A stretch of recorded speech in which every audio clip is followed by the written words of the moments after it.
Hey guys, let's go ahead and get started with this review. This is going to be part one, where I am doing examples 1 through 8. If you don't have a problem, I would say, if you started it, but you haven't finished it, just watch the video until you understand what I'm doing and then pause it and then go on and complete it on your own. We're not here to copy down answers. We're here to actually learn what we're doing so that we can do this on the final. Okay? All right, so when we are evaluating a logarithm, okay, that's when we are solving it. So we're trying to find what this equals. So I'm going to go ahead and do change of base here. For change of base, I'm going to have log of the argument divided by log of the numerator. And this is how we would enter it in our calculator. Okay, log of 54 divided by log of 2. Now, when we put that in our calculator, we are going to get an approximation, which is going to be 5.754, I think it's 88, which rounds to 7,549 after the decimal. All right, or 7,549 ten thousandths. Okay. All right, now for number 2, we are going to be using change of base, but before we can do change of base, we've got to be able to turn it into a log form. Before I can turn it into a log form, I have to get the base and the exponent by itself. So I'm going to go ahead and subtract 8 from here and subtract 8 from here. Okay, subtracting it from each side of the equal sign. Now when I do that, I am going to have 3 to the power of 2x minus 7 equals 60. Now, this is when I would turn it into log form because I have the base and the exponent isolated. So now I'm going to have log, the base stays on the same side, and the argument and the exponent switch sides. Okay. Now I'm going to use change of base to do log of 60 divided by log of 3. I don't have my calculator with me at the point, but after I do log of 60 divided by log of 3 in the calculator, okay, we'll get a decimal for that, and it'll be equal to 2x minus 7. We do not clear our calculator here. Now, once you have that decimal in your calculator, we're going to go ahead and add 7. And I believe it's like 10, about to 10.8 something. Then we're going to divide both sides by 2, and we will have 5 point, you can see I have my answers written off here on the side, 5.4204 is approximately what x will equal. Okay? All right, number 3, we are going to subtract and simplify. So before I can subtract or add fractions, I need to make sure they have a common denominator. These two have a common denominator. So I have x minus 7,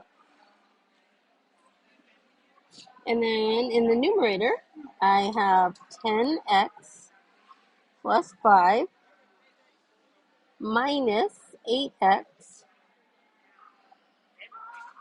plus 10. From here, we combine like terms. 10x minus 8x gives me 2x. 5 plus 10 gives me positive 15 divided by x minus 7. Now, here what I'm going to look at is to see if I can factor the numerator or factor the denominator. I cannot factor either one of these, not with GCF or difference of squares or diamond method. So this is my simplified rational. Okay. Now I also need to list that restricted value or the excluded value. What can x not be? X cannot equal 7, because if I put 7 minus 7, that would make it 0. Okay, let's go on to number 4.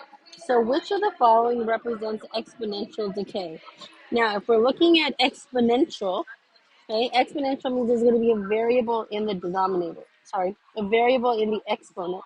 So let's go ahead and look at these. Variable in the exponent. This one has an x in the exponent. Trying to put it there. This one has an x in the exponent. This one has a 1 as the exponent. We just don't write it. And this one has 3 as the exponent. The ones that I'm looking for can only have a variable in the exponent.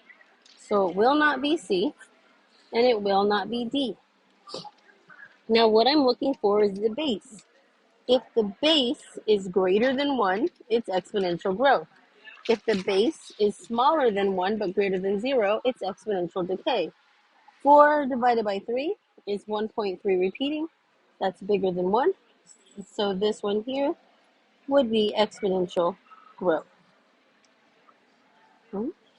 3 divided by 4 is 0.75. That's between 0 and 1. So this one would be exponential decay. So you're just matching these ones up, identifying which one's growth, which one's decay. All right, on number 5, we are going to be looking for the horizontal asymptote and the vertical asymptote. I am going to convert it to rational forms, okay? So this is irrational as well, but we're going to convert it so that it's what we're used to seeing, okay?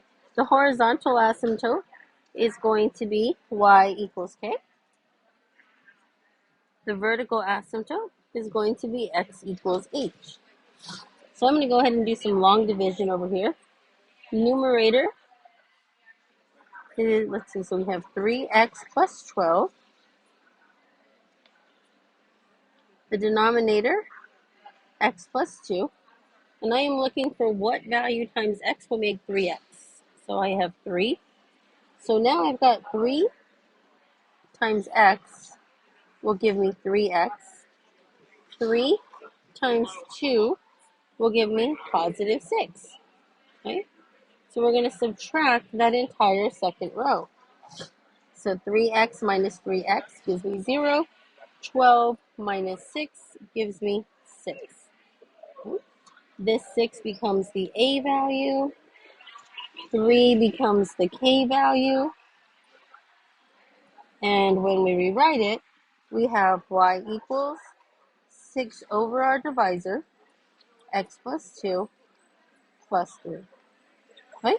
So our horizontal asymptote is going to be y equals 3. The vertical asymptote is going to be x equals negative 2. All right, let's go on to number 7. Now, number 7, we are going to be solving this log equation rounding to the 10,000th place. I am going to have to convert this equation into exponential. Before I can convert it to exponential, I need to make sure that the log, base, and argument are isolated and that the exponent is on the opposite side of the equal sign. So I have log 5 of the argument equals the exponent of 3. Sorry, guys. So let's go ahead then and just convert this into exponential. So I have 5 to the third power is going to equal 6x minus 3. 5 to the third power is going to be 125 equals 6x minus 3. Okay? Add 3 to both sides. So I have 128 equals 6x. Divide both sides by 6. And I get 21.3 repeating is equal to x. Now, somebody asked me before, do we do about? Well, you're going to do about if you round, but if you're rounding, you've got 4 decimal places. So if you had 21.3333, that would be an approximation of x. Either answer is going to work here. You pick which one you want to do and go with that one. Okay? All right, let's do problem number 8 for the last problem on this video. So number 8, we are going to express this as a single log. So when I'm looking at this, the log base has to be first in every term. So I need to have log 3 starting this one, log 3 starting the second term, log 3 starting the third term. This 5 here needs to move out of the way. It needs to become the exponent. 4 needs to become the exponent of y. And the last term does not have an a value.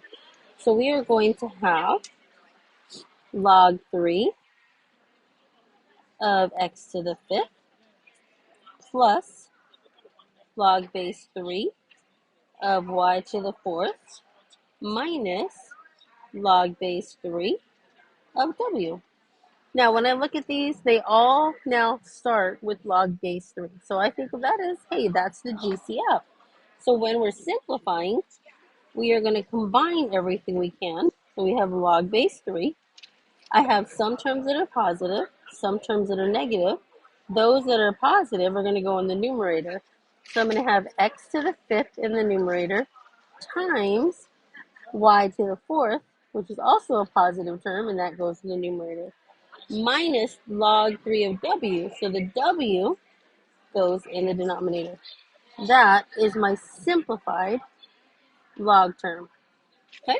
We're not solving it. We're not evaluating it. We're just simplifying. All right, in the next video, I will do problems 9 through 17. So come back for video number 2 if you need help with any of those questions.